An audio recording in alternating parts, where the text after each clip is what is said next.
Want to add a calculator field in your Elementor forms for dynamic and real-time calculations? After installing and activating Cool Form Kit, navigate to Cool Form Kit from Elementor section. Make sure that conditional email after submission is toggled on. Now, open your Elementor form.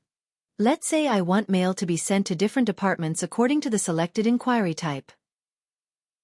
Navigate to the action after the Submit section and choose Conditional Email.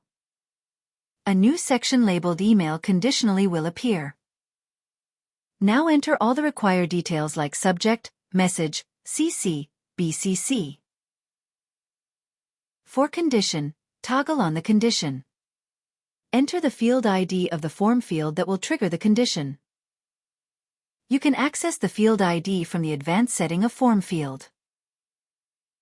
Choose the comparison operator and enter the value to compare.